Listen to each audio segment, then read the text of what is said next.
आगे बढ़ते, महाराष्ट्र के साबिक वजीर दाखिला अनिल देशमुख से जुड़े मामलों में सीबीआई की अर्जी पर आज बॉम्बे हाई कोर्ट में समाअत है। वाज़ेह हो कि महाराष्ट्र हुकूमत के खिलाफ सीबीआई ने कोर्ट में अर्जी दाखिल करके कहा था कि हुकूमत मुतल्लिका दस्तावेजात देने में टाल मटोल कर रही है। इस हवाले से कोर्ट ने महाराष्ट्र हुकूमत को नोटिस जारी किया था। इससे पहले भी अनिल देशमुख को हाई कोर्ट से झटका लग चुका है। सीबीआई के जरिए अनिल देशमुख के खिलाफ दर्ज एफआईआर रद्द करने से हाई कोर्ट ने इनकार कर दिया था। आपको बता दें कि अनिल देशमुख पर 100 करोड़ रुपए की वसूली का इल्जाम है।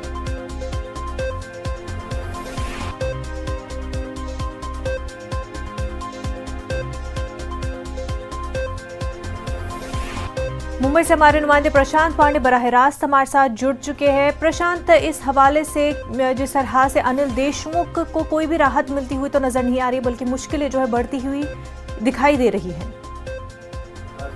बॉम्बे हाई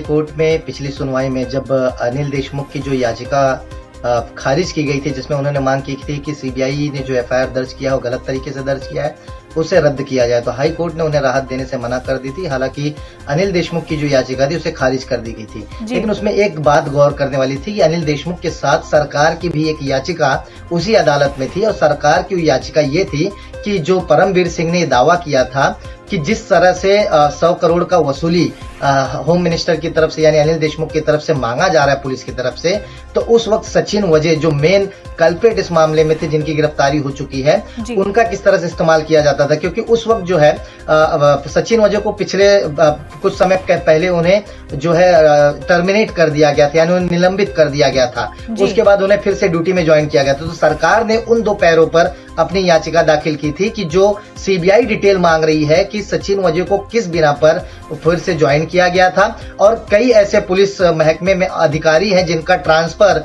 सही जगहों पर किया गया है पैसे की लेन देन को लेकर। तो उस पैरा को हटाने के लिए महाराष्ट्र सरकार की तरफ से याचिका दाखिल की गई थी, वो भी जो है सरकार ने हाई कोर्ट ने खारिज कर दी गई थी। हालांकि सीबीआई ने उस वक्त ये कोर्ट में कहा कि अब सरकार की तरफ से इस मामले से जुड़े दस्तावेज उन्हें चाहिए जो सरकार नहीं दे रही है, पुलिस नहीं दे रही है उन्हें। हालांकि इस बात को लेकर के याचिका जो है सीबीआई ने हाई कोर्ट में दाखिल की थी, और उसी मामले पर आज सुनवाई होना है। हाई कोर्ट ने कड़ा रुख अपनाते हुए साफ तौर पर कहा था कि सीबीआई इस मामले की जांच कर रही है, उसमें जो भी दस्तावेज सीबीआई को जरूरत है तो उसे महाराष्ट्र सरकार, महाराष्ट्र पुलिस जो है उन्हें मुहैया कराए, ताकि जांच में तेजी आए और मामले की सुनवाई जल्दी से जल्दी खत्म हो। आज देखना होगा, मैं आपको बता दूं कि 54 नंबर पर मामला लिस्टेड है। उम्मीद है कि 2 बजे के बाद ये इस मामले पर सुनवाई होगी। देखना होगा कि सरकार अपनी तरफ से क्या जवाब इस मामले में देती है, और क्या सीबीआई कहती है कि पिछली बार जो उनका ऑब्जेक्शन था कि उन्हें जिस तरह से दस्तावेज इस मामले से संबंधित नहीं दिए जा रहे हैं, क्या वो दिए जा रहे हैं, और क्या क्या दस्तावेज उन्होंने मांगे थे और क्या क्या दिए गए हैं। बिल्कुल प्रशांत, बेहद शुक्रिया आपका।